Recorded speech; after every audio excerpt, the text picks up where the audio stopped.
Bem-vindos à Cave Colinas de Pedra. Sempre que a gente recebe nossos convidados aqui, a gente costuma fazer uma breve explicação de como que surgiu esse projeto, para que as pessoas possam sentir melhor o andamento da visita.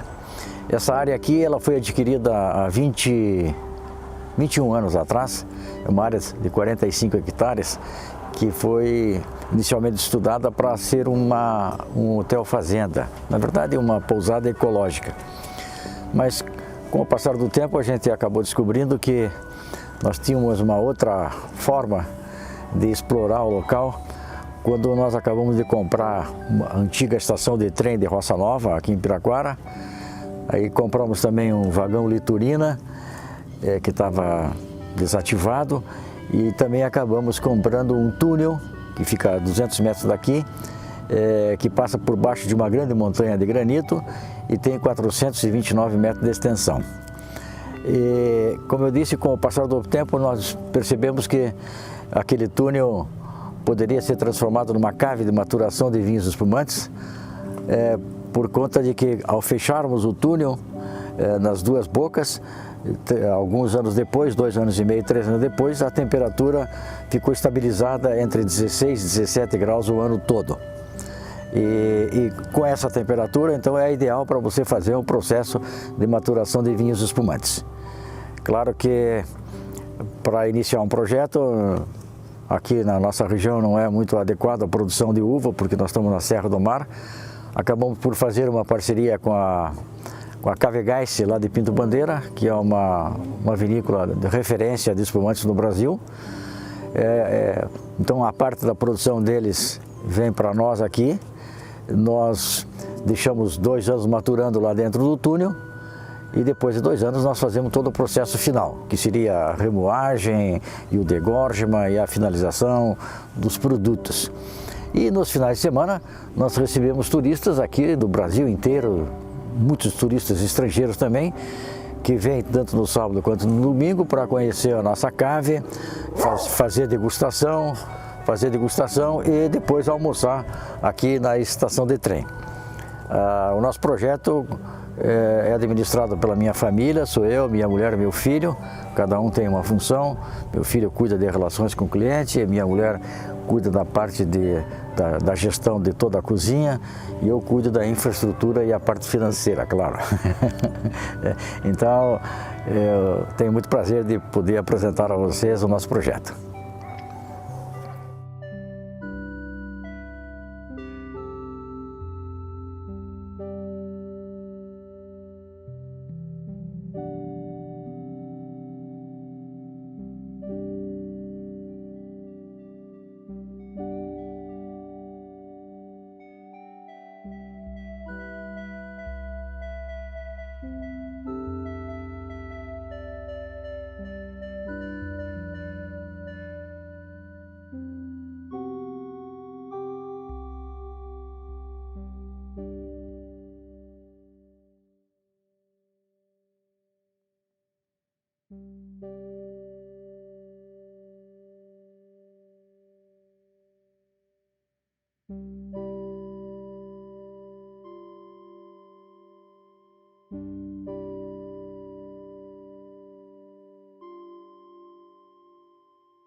Então, aqui é o nosso túnel. Na verdade, é o coração do projeto da Cave Colinas de Pedra. Antes de falar sobre o túnel, uma informação. Aqui na frente passa a ferrovia que liga Paranaguá a Curitiba, por dentro desse túnel novo. Só que na fundação da ferrovia, que se deu em 1885, a mando de Dom Pedro II, as Maria Fumaça passaram por dentro desse túnel durante 84 anos, entre 1885 a 1969. Portanto, na década de 90, na década de 60, desculpe, o governo queria, na época, trazer máquinas elétricas, máquinas a diesel, e elas eram grandes, especialmente nos casos das elétricas, por causa do cabeamento, não passava por dentro desse túnel, e como ele é muito extenso, ele tem 429 metros, se tivesse que alargar, teria que parar a ferrovia. Claro que isso seria uma coisa impossível na época. Então a preferência foi por fazer esse túnel aqui ao lado. E aqui, portanto, foi desativado em 1969. E nós compramos esse túnel em leilão do governo federal no ano 2000. Ou seja, ficaram 31 anos abandonados e fazem 21 anos que nós compramos. Esse túnel, em toda a extensão dele, ele passa por baixo de uma grande montanha. Toda essa montanha é uma montanha de granito. Então, entrou aqui, quando ele sai do outro lado, já estará descendo a serra, ele vai ter um desnível de aproximadamente 8 metros. E como eu disse, ele é todo de granito, é uma montanha de granito. E daí então nós fechamos esse túnel, tem 4 fechamentos aqui dentro do túnel, 2 iniciais, no começo e no fim, e os 2 no meio, onde está a nossa casa. E depois que nós fizemos esses fechamentos, a gente foi percebendo durante a construção que a temperatura do túnel se estabilizou. Tanto o inverno quanto o verão fica entre 16 e 17 graus. Com isso, então, propiciou ser uma cave de maturação de vinhos espumantes, que é o que vocês vão ver aqui daqui a pouco. Aqui, onde nós estamos, é o ponto mais alto da ferrovia. Então, desce para Paranaguá ou desce para Curitiba. Como eu falei, esse desnível do túnel, de 8 metros, nós aproveitamos e fizemos uma parede do lado de lá do túnel, recuando o túnel adentro 29 metros e deixamos 2 pequenas aberturas. Então o ar que vem das montanhas, normalmente frio, né? Ele entra dentro do túnel, percorre 29 metros, aí encontra aquele paredão. Não tem para onde aquele ar ir, a não ser por aquelas 2 tubulações pequenas. Então aquele ar entra lá, forma 2 dutos forçados de ar, aquele ar entra do lado de lá e por diferença de altitude, acaba saindo do lado de cá. E isto é extremamente importante. Por quê? Porque a quantidade de ar é pequena, que não altera a temperatura do túnel, ou seja, não faz troca de calor. Mas o que faz de importantíssimo é a oxigenação do túnel. Ou seja, você pode entrar dentro do túnel, 300, 400 metros túnel adentro, você respira super normalmente. E curiosamente, nem cheiro de mofo não tem. Não tem nenhum cheiro de mofo. O que tem é o cheirinho dos espumantes. Às vezes estoura uma garrafa, então dá aqueles aromas de espumante, de leveduras e tal. E então agora eu gostaria de mostrar para vocês. Nós temos um trenzinho elétrico que leva as pessoas aproximadamente 200 metros túnel adentro, onde está lá no centro do túnel a nossa cave. Só que agora, com o problema da pandemia, esse trenzinho ele está em stand-by. Nós iremos a pé, porque fizemos uma adaptação dentro do túnel, iluminamos bem direitinho para a gente poder andar pelo meio do túnel e ir até a cave, porque a nossa cave está no meio do túnel. Vamos lá?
Bem, a partir desta porta, uma porta de segurança, aqui é que começa propriamente dito a nossa cave, e também onde nós fazemos a parte de finalização do produto, ou seja, a regulagem e toda a parte de degorgema, colocação de rolha, gaiola.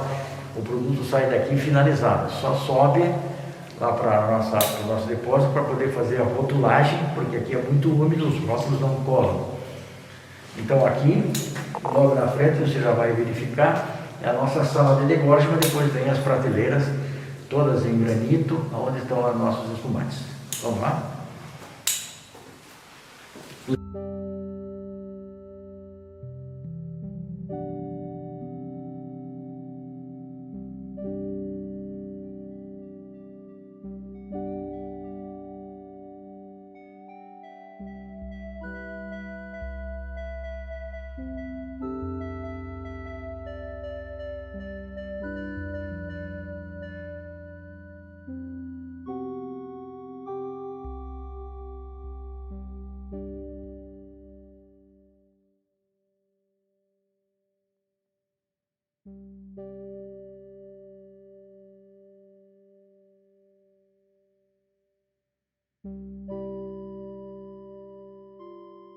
Então, deste lado aqui, quem entra no primeiro carro, lado direito, todos os nossos espumantes aqui são da linha da Chardonnay.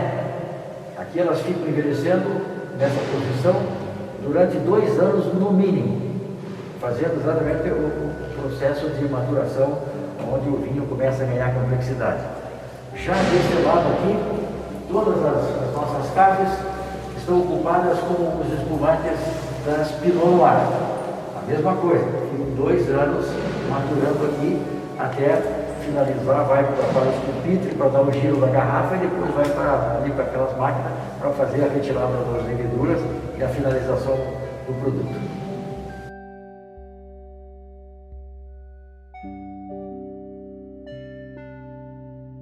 Então, esta parte aqui do túnel é onde nós fazemos uma palestra para os visitantes. Estão vendo esses bancos? Aqui cabe até 60 pessoas sentadas. Então, nós estamos fazendo esta mesa aqui na frente, onde é explicado para os nossos visitantes como se elaboram os vinhos espumantes. Antes da pandemia e após as explicações, nós fazíamos a degustação dos nossos produtos aqui dentro. Agora, com a pandemia, infelizmente, nós não podemos fazer aqui, porque o pessoal tem que usar máscara. E daí a degustação é feita lá na estação. Além de nós fazermos essa palestra aqui para os nossos visitantes, esse aqui é um espaço que antes da pandemia a gente também cedia para fazer petit casamentos. Já fizemos um show aqui com a Ana Vilela, fizemos alguns outros shows também. Tudo isso antes da pandemia. E depois ali na frente, vocês vão ver, nós temos algumas gaiolas, são gaiolas de ferro galvanizado. Ali é uma área que nós estamos também deixando garrafas de espumantes e uma experiência que nós estamos fazendo com cerveja pelo método Champenoise, com uma parceira nossa lá de Curitiba. E depois lá na frente, vocês vão ver, nós temos os nossos pupitres. Depois eu vou mostrar aonde a gente faz a regulagem dos nossos espumantes. Ok? Senhor é de Portugal, então obrigado por nos receber aqui no seu legado, tá? Mas agora vou-lhe fazer uma pergunta bem indiscreta. O homem sonha, a obra nasce. Este projeto nasceu de uma ideia, depois um projeto, atualmente um legado. Sente-se responsável por ser uma marca registada da cultura europeia no Paraná com este seu legado, que é? Sente-se responsável, sente um peso de responsabilidade ou sente de alguma forma uma satisfação pessoal por o seu sonho estar realizado? Olha, francamente, nunca ninguém me perguntou isso. Eu também nunca pensei nisso, né? Porque quando nós começamos a construir aqui, aliás, é bom lembrar, eu não sou apaixonado por vinhos espumantes. Eu sou apaixonado por engenharia. Então, quando nós compramos esse túnel, eu vislumbrei nele a possibilidade de fazer um projeto turístico que poderia agradar as pessoas. E não imaginava, na época, que poderia ser uma carga de maturação. Na verdade, a carga de maturação surgiu porque um belo dia eu estava na boca do túnel lá, me apareceu uma pessoa que saiu de dentro do túnel e veio conversar comigo, uma distância de uns 10 metros mais ou menos, e me perguntou de quem era o túnel, eu disse que era meu. Ele falou para mim que esse túnel valia ouro, até brinquei para ele que eu poderia vender a preço de prata, porque eu ainda não tinha uma finalidade para ele. Daí ele disse, não, é que eu morei muitos anos na França, lá eles envelhecem os champanhes em caves subterrâneas muito frias, este túnel teu é muito frio, portanto eu sugiro que você estude sobre isso. E só lembro isso.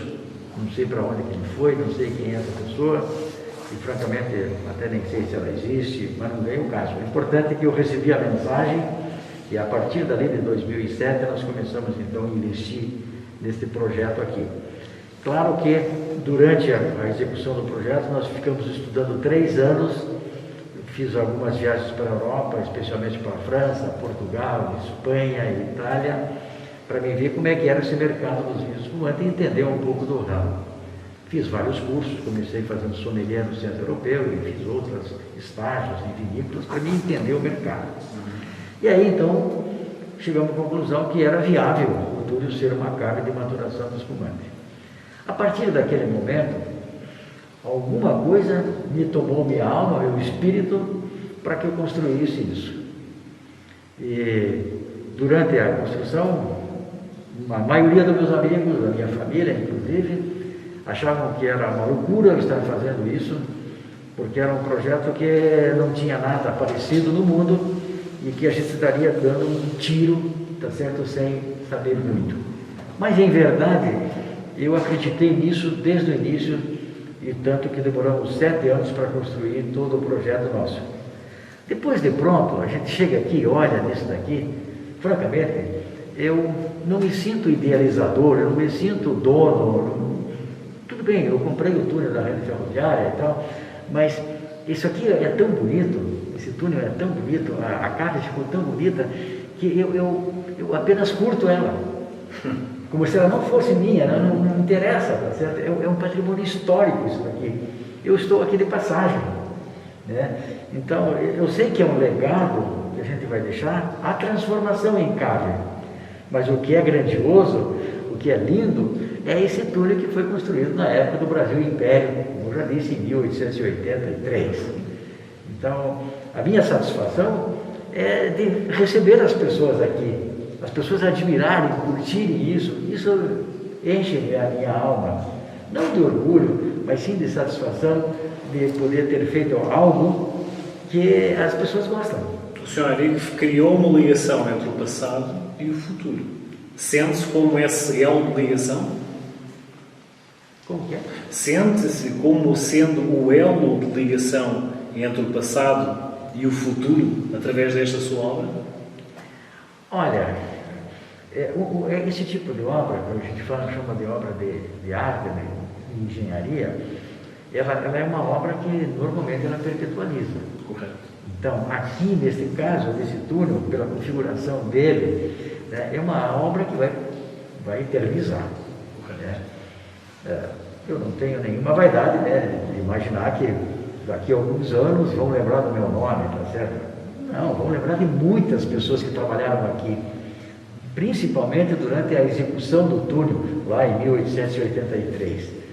De maneiras que, assim, no fundo da minha alma, eu estou de passagem por aqui e eu sou um cuidador desse túnel, hoje túnel cave.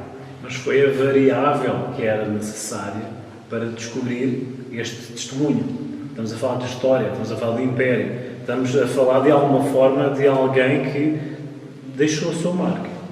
Deixou a sua marca, é assim, eu venho do outro lado do Atlântico, chego aqui e vejo raízes atemporais da nossa pegada europeia aqui, e depois conheço o Sr. Ari Portugal, por sua vez, sobrenome Portugal, a deixar um legado deste. Sr. Ari, uma mensagem para... Eu já passei a minha mensagem, que é assim, o homem sonha e a obra nasce. Tenho aqui o exemplo vivo de que isso aconteceu. Mas para a próxima geração que venha a ver isto, para além do seu legado de gosto de engenharia e ver um potencial para a enogastronomia, que mensagem quer deixar, para além do legado visível que deixa, que mensagem positiva quer deixar para essa simbiose que o senhor criou aqui? Sim. Olha, eu passei várias privações financeiras aqui quando eu estava construindo, e ao longo desse período eu me prendi muito a uma filosofia de vida, a uma filosofia de construção. E a mensagem então seria assim, e que é comum a gente se falar, mas às vezes é difícil de perceber. Acredite na beleza dos seus sonhos. Acho que isso é uma coisa muito importante, muito importante. E na medida que você acredita na beleza dos teus sonhos, as coisas parecem que fluem positivamente. Enquanto que, se você não sonha, você não nasce. E a segunda mensagem, então, seria assim: quem sonha, nasce todo dia, independente da idade. Correto. A criança sonha e amanhã e nasce no dia seguinte, independente da idade. Eu já tenho 71 anos, mas eu sonho toda noite e realiza todo dia, renasço todo dia. Então isso é uma coisa que é muito forte e serve para todo e qualquer empreendimento da vida. Então é assim, vamos fazer uma breve pausa e vamos então na sequência conhecer mais, um pouco mais da estrutura deste sonho, desta obra e deste legado. Sr. Ari, vamos então continuar a conhecer a sua obra? Pois não. Bem, aqui é a nossa área onde ficam os pupitres. As garrafas ficam depositadas lá naquelas prateleiras que nós mostramos anteriormente, pelo período mínimo de 2 anos, fazendo a maturação. Só que dentro da garrafa tem leveduras mortas, e essas leveduras devem ser retiradas. Para retirar essas leveduras, a gente coloca as garrafas de bico para baixo, para que essas leveduras, é um tipo de um pozinho que fica ali dentro, as leveduras caírem para o bico da garrafa. Ocorre que quando você deixa a garrafa de bico para baixo, uma parte dessas leveduras fica presa nas paredes da garrafa. E não pode, elas têm que cair para o bico. E a forma de fazer com que elas caiam para o bico é você girar as garrafas, dar um giro de mais ou menos 1/4 de volta, meio forte assim, para as leveduras se desprenderem e caírem para o bico da garrafa. Você fazendo isso 30 vezes, uma vez ao dia, ou 2 vezes ao dia, 15 dias, todas essas leveduras caem para o bico da garrafa, o que vai facilitar depois a sua retirada. Claro que quando a gente faz esse giro aqui das garrafas, a gente tem que estar de luva, tem que estar de proteção, porque é perigoso estourar uma garrafa. É raro, mas pode. Então eu vou fazer rapidinho aqui só para você ter uma ideia de como é que é o giro das garrafas. Aqui, ó.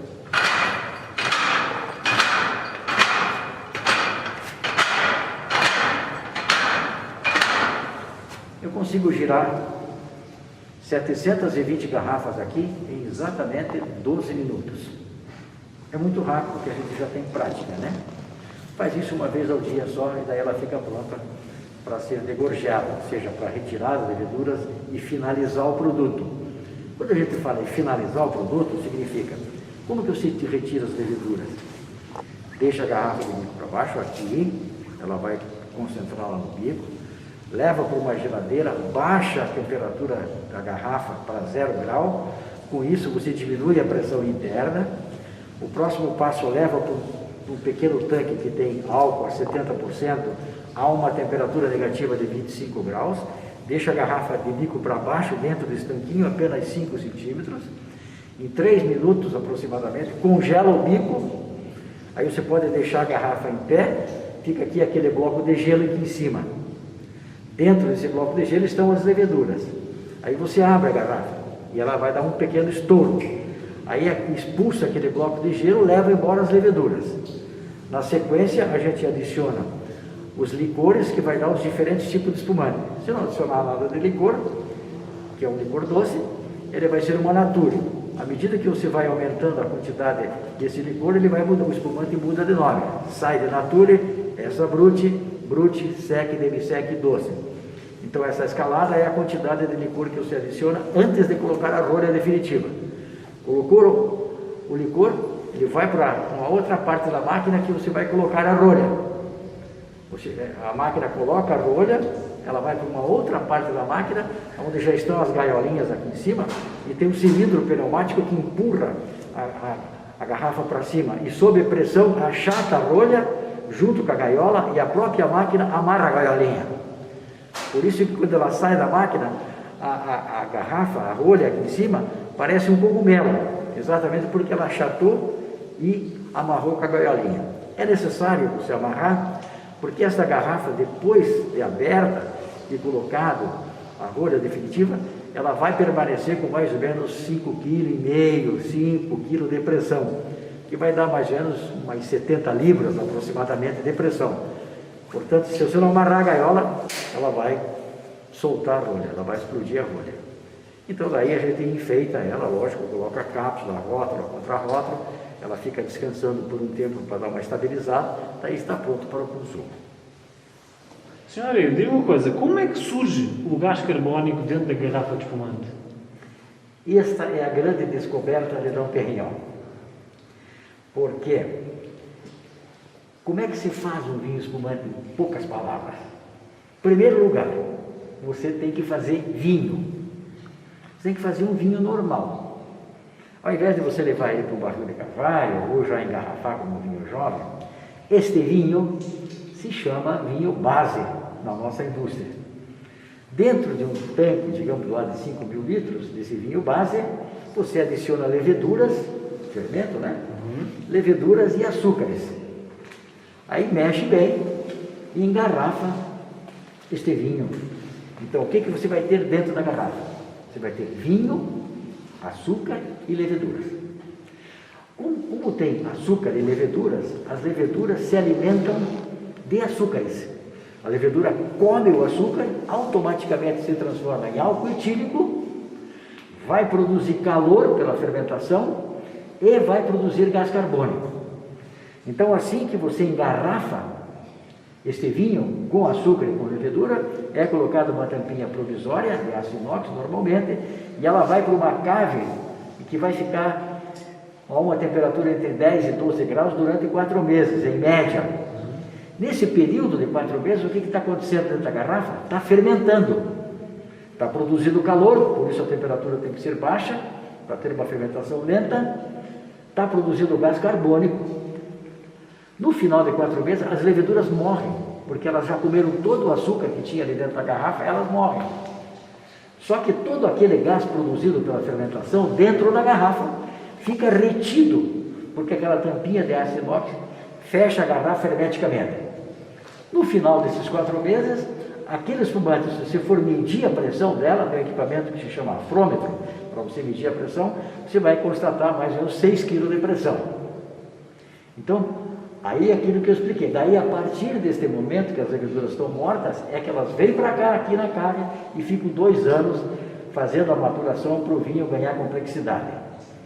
Resumo, o que é um vinho espumante?